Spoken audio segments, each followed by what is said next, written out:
Everyone, welcome again to 10 minutes with your godly bestie. Today has been a beautiful day so far. It's 2:16 p.m. It's rained heavily and I went out in the rain to get some drink. But it's fine. I'm currently struggling with fasting. Today is day 17 and I'm like, "Oh my god, why is it so hard?" So I went to get a drink and I'm like, I just need to drink something sugary. So I went out in the rain to get a drink and just finished a meeting for my work. And yes, here I am recording another podcast. Today, during my devotion, I read Proverbs 30. And there's just so much in my head that I felt I needed to share with you. This chapter was written by Agur, I hope I pronounced that correctly, son of Jake, and he says an oracle. Anyway, NKJV says his utterance. In verse 7, it says, "Oh God, I beg two favors from you before I die. First, help me never to tell a lie.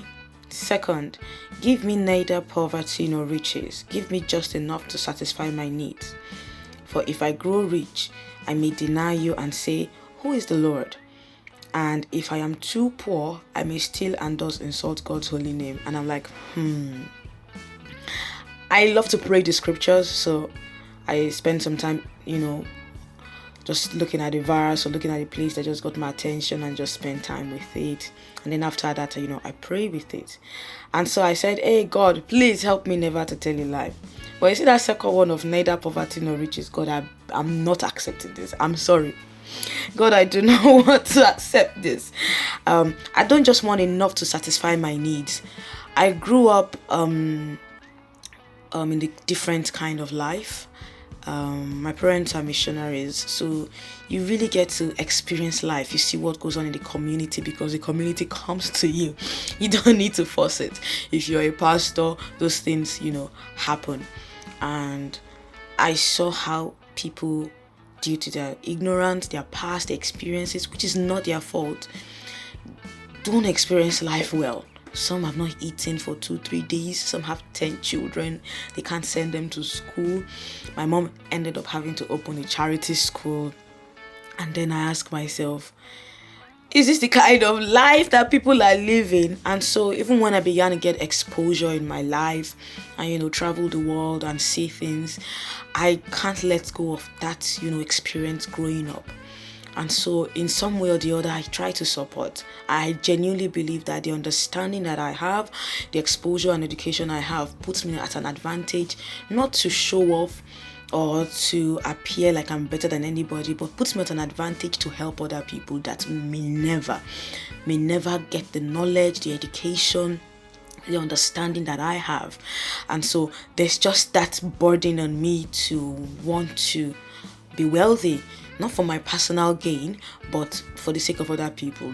One of my core values, which I think I wrote, I can't remember what year now, maybe 2018, was simplicity.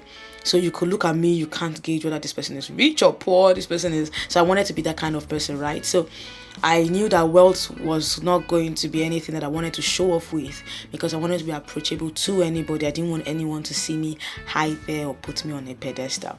But you see, I am so passionate about education. I'm so passionate about people coming to the understanding of their purposes.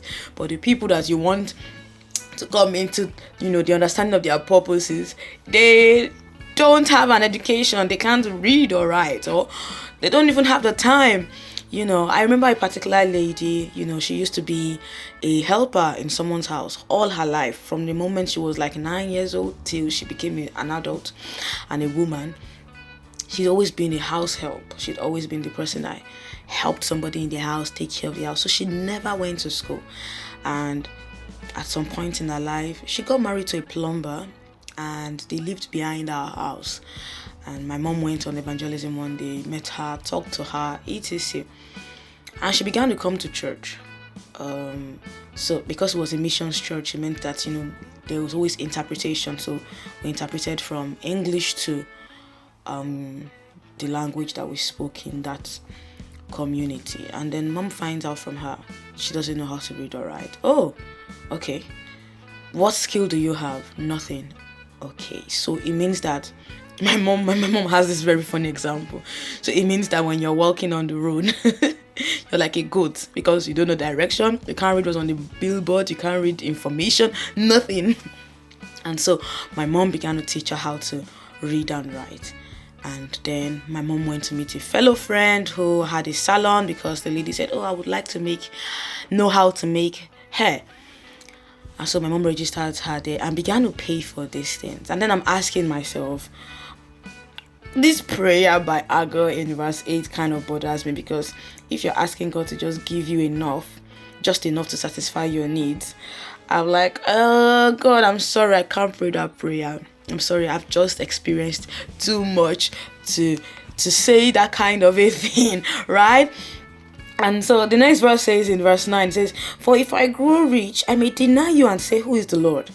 And if I am too poor, I may steal and thus insult God's holy name." I'm like, God, please, you are the one that has access to our heart. Please work on my heart to the point where I will not deny you and question, who you are in my life, or question your lordship. All right, that was the prayer I prayed today. I said, God, I don't want to question your lordship. Oh, please make me wealthy, not for my sake, but for the sake of these people that would put in unfortunate situations. Like that lady who has been a house help since she was 9 years old. She found herself in that unfortunate situation. So to look at her and say, "Why do you lack understanding? Why can't you read or write?" would be ridiculous. It's not her fault. These are decisions that were made on behalf of her that, did not benefit her or her destiny. And this lady ended up learning how to read and write, interestingly, but in the local language. But before you knew it, she could even begin to read in English, because it's the same set of letters that we use in this local language. And you needed to see the excitement on her face that I was passing, and I could piece together these words and what they meant and everything like that. And you could just see the joy. And then she finished her lessons, her classes with the woman teaching her how to make hair, and my mom needed to pay for her to graduate. And my mom was so rich in quotes, because she's spending so much. They're taking care of us as children, and then having to help other people in the church and in the community. My mom had to take a hairdryer and give it to this salon and said, "You know what, I don't have any money for graduation, but I need this lady to graduate, have her certificate, so that she can be officially qualified to be able to begin her business." She began her business in her room, and because she was so good, because you could see that she had a passion for it, and she just has a very calm nature. She's not troublesome, she's not loud, she's very peaceful.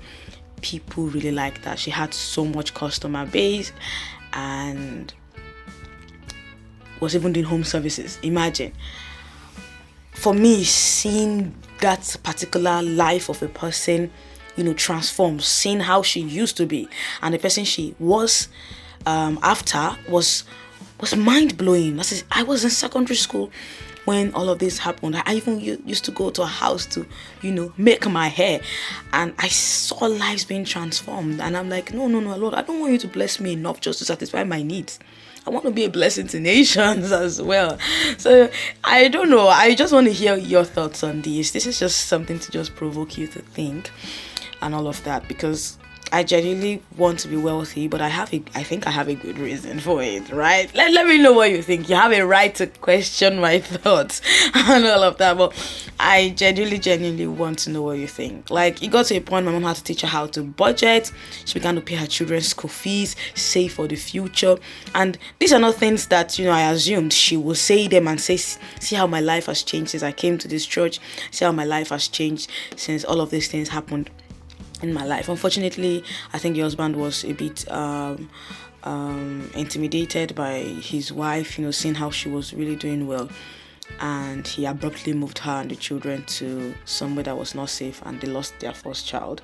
Very really sad, but just seeing that growth and seeing all of that makes me say I do not want to be wealthy for myself. And so today I want to know, what do you think? Yes, God, help me not to lie, but please bless me and make me rich. Let me know what you think, and yeah, have a wonderful day.